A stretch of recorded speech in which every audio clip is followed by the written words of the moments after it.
Sudah kami kita dalam doa. Teman-teman dan ibu sekalian, adalah kita berdoa dalam nama Bapa, Bapa kami. Bapa kami yang ada di surga, dimuliakan namamu. Datanglah kerajaanmu, jadilah kehendakmu di atas bumi seperti di dalam surga. Berilah kami rezeki pada hari ini, dan ampunilah kami seperti kami pun mengampuni yang salah pada kami, dan jangan masukkan kami dalam percobaan, tetapi bebaskanlah kami dari yang jahat. Amin. Amin. Terima kasih kepada adik Kaktus yang sudah membantu kita pelajaran kita hari ini dalam doa. Jadi sebelumnya kakak mau memperkenalkan diri dulu. Nama kakak Maria Regina Kala, biasa dipanggil Ari, asal dari Maumori Nadikeo. Jadi tujuan kakak datang ke sini untuk mengajar adik-adik dalam memenuhi perkuliahan atau kuliah pembelajaran di luar. Jadi ada bahasa Inggrisnya di sini. Jadi kakak minta bantuan adik-adik untuk bisa melancarkan pembelajaran kita hari ini, adik-adik. Jadi baik, is everyone present today? Apakah hari ini semuanya hadir?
Definisi atau pengertian dari campuran. Ada yang tahu tidak? Definisi atau pengertian dari campuran? Mungkin dalam keseharian adik-adik biasa melihat campuran, misalnya seperti larutan kopi, larutan gula, itu termasuk contoh dari campuran. Jadi apakah adik-adik bisa mendefinisikan apa sih pengertian dari campuran? Ada yang tahu? Kita tahu kah? Kita tahu.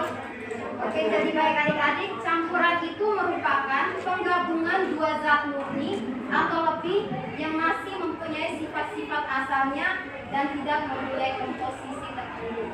Ada yang tahu contoh dari campuran tadi? Tahu. Silakan adik. Silakan dijawab.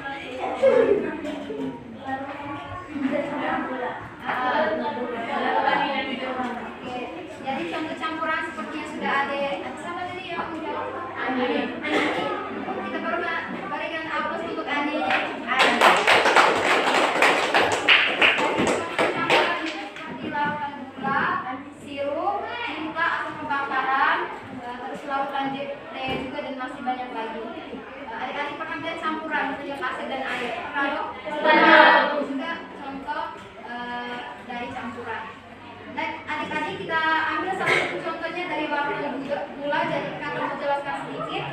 Jadi larutan gula ini dia terdiri dari air dan juga gula yang dilarutkan. Jadi larutan gula ini bercampur namun dia tidak membentuk zat atau senyawa baru. Dan larutan gula ini masih memiliki sifat dari zat unsurnya. Contohnya gula rasanya manis. Ketika dilarutkan ke dalam air maka rasanya akan manis. Berikutnya, tahukah adik-adik bagaimana garam itu dapat terbentuk? Ada yang tahu tidak? Bagaimana sih garam itu dapat terbentuk? Ada yang tahu tidak? Kalau kalian lihat di rumah nih ada garam, pernah pikir tidak? Kenapa sih garam itu dapat terbentuk? Pernah tidak? Pernah. Saya tahu tidak?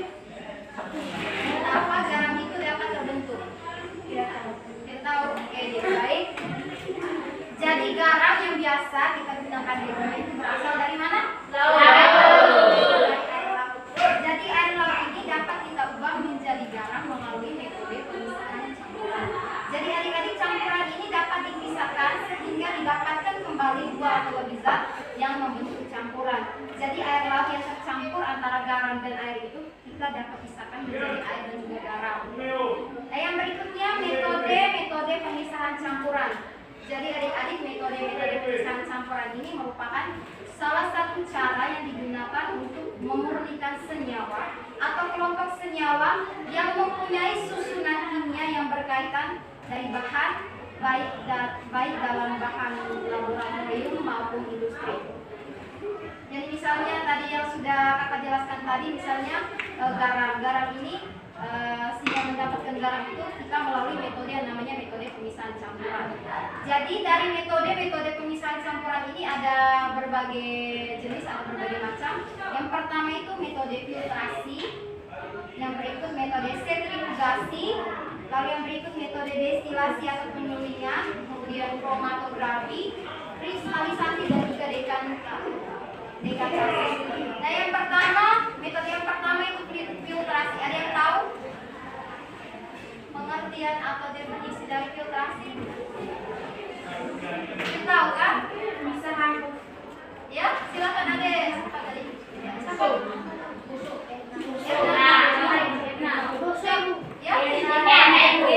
Silakan dijawab Ade. Siapa jawab?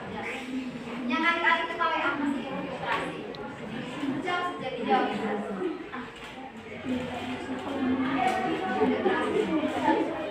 Ya, silakan Ade. Siapa namanya? Silakan dijawab. Jawab saja. Zat atau pusat kecilnya zat yang ada dalam campuran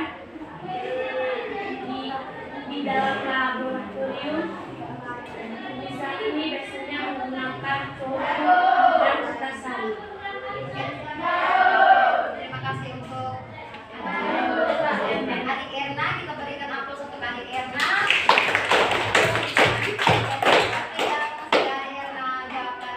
Benar adanya, jadi filtrasi juga merupakan pemisahan yang didasarkan pada perbedaan besar kecilnya zat dalam campuran. Jadi metode filtrasi ini dapat digunakan untuk memisahkan campuran padatan dan cairan yang sulit difiltrasi.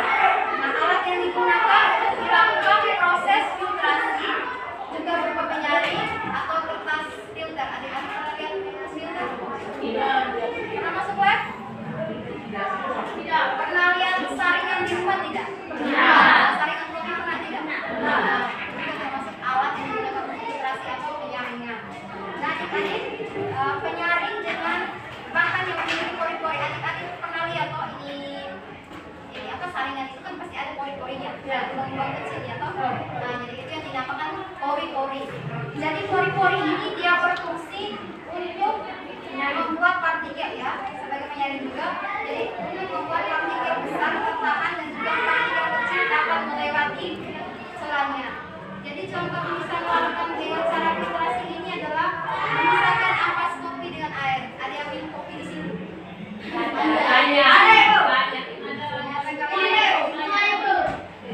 Adik-adik pernah tidak saat membuat kopi kan masih ada ampasnya. Cara yang adik-adik lakukan pasti saring dulu. Ya, kalau saring dulu pakai apa? Jadi saringan itu merupakan alat filtrasi yang digunakan untuk menyaring. Jadi kita bisa memisahkan larutan kopi dari ampasnya. Nah, yang berikut sentrifugasi. Sentrifugasi ini merupakan metode jenis yang dilakukan sebagai pengganti metode filtrasi. Jika partikel padatan yang terdapat dalam campuran memiliki ukuran yang sangat halus dan jumlah campurannya jauh lebih sedikit. Kalau filtrasi tadi dia metode pemisahan campuran yang digunakan untuk melakukan partikel yang sifatnya itu masih kasar. Kalau sentrifugasi itu dia bisa melakukan campuran tapi yang sifatnya itu masih halus. Kalau filtrasi tadi contohnya itu ampas kopi ya. Nah, ampas kopi itu kasar atau halus? Kasar. Nah, jadi ampas kopi itu termasuk dalam ukuran partikel yang kasar. Kalau sentrifugasi ini dia bisa menyaring partikel yang ukurannya itu sangat halus. Contohnya pada pemisahan sel-sel darah merah dan sel-sel darah putih dari plasma darah. Pernah nonton tidak videonya? Pernah?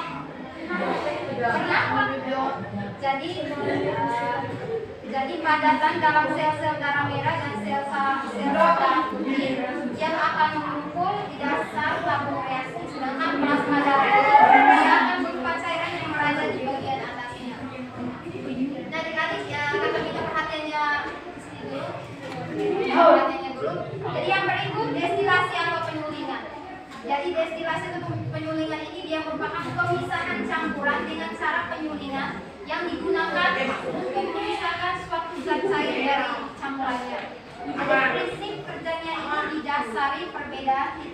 dari zat cair yang tercampur sehingga saat menguap setiap zatnya akan terpisah. Contohnya adik-adik pasti pernah lihat minyak kayu putih, pernah pakai minyak kayu putih toh? Pernah. Jadi minyak kayu putih ini merupakan proses pembuatannya ini melalui metode destilasi atau penyulingan. Jadi untuk mendapatkan minyak kayu putih itu dia hasilnya itu dari titik didihnya. Jadi minyaknya itu yang pertama mereka mengumpulkan daun-daun minyak kayu putih. Pernah lihat daun minyak kayu putih tidak? Jadi kalau minyak kayu putih ini diambil daunnya, kemudian didestilasi. Jadi saat didestilasi ini jadi titik didihnya itu yang diambil sehingga terbentuk minyak apa? Minyak Minyak kayu kayu putih. Nah, kemudian metode yang berikutnya itu kromatografi. Pernah dengar tidak kata kromatografi? Pernah dengar tidak? Kromatografi. Ya, pernah? Jadi kromatografi ini digunakan untuk mengidentifikasi suatu zat di dalam suatu campuran. Cara kerjanya didasari pada perbedaan kecepatan rambatan antar partikel zat dalam suatu media lain, media diam yang kemudian dialiri oleh media yang telah bercampur. Jadi kromatografi ini umumnya digunakan untuk melihat kandungan zat dalam bahan makanan dan hasil pertanian yang tersebar oleh pestisida. Nah, dalam kehidupan sehari-hari supaya adik-adik lebih mengerti ya. Adik-adik contohnya ini tinta hitam, adik-adik mencoret misalnya ini spidol ya. Kita pakai contoh, maaf ya deh, karena medianya tidak ada, jadi kakak hanya menggunakan media seadanya saja. Jadi contohnya tinta hitam, misalnya tinta hitam ini adik-adik coret tinta. Misalnya tinta hitam. Misalnya ini kertas ada. Terus adik-adik coret tinta hitamnya di sini. Coret tinta hitamnya di sini. Kemudian salah satu untuk contoh ya. Jadi maaf ada gambarnya aku. Contohnya ini air ya. Ini air. Kemudian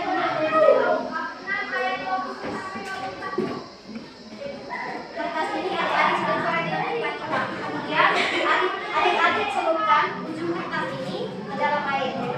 Nah, kalau ujung kertas ini adik-adik celupkan ke air, otomatis airnya juga akan menyerap ke atas loh ya. Jadi otomatis warna tintanya hitam ini dia akan berubah dan akan menyebar.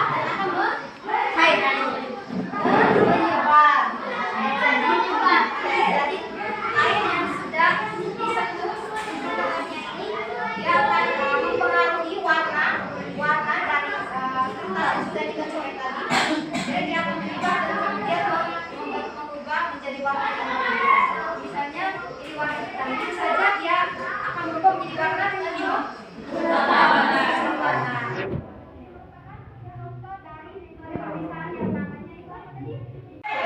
Kalau tidak mencoret dengan tinta hitam, bisa menggunakan tinta warna merah.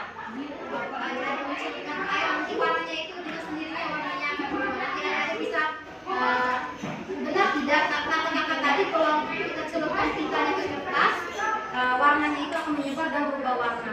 Nah, berikutnya kristalisasi. Ya. Oke, lanjut. Metode yang berikutnya itu kristalisasi.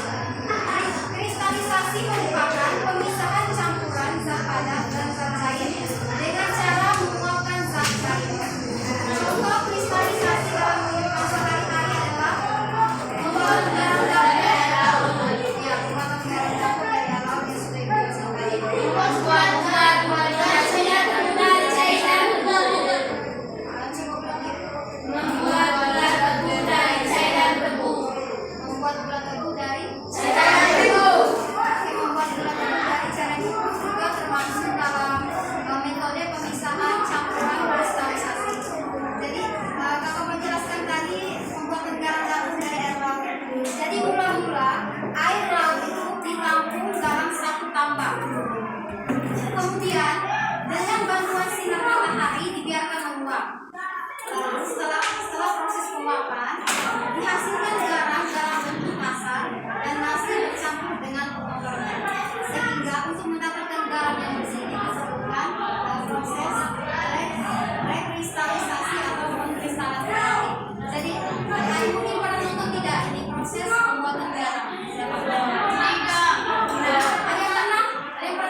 Contoh dekantasi dalam kehidupan sehari-hari yaitu pemisahan minyak dan air.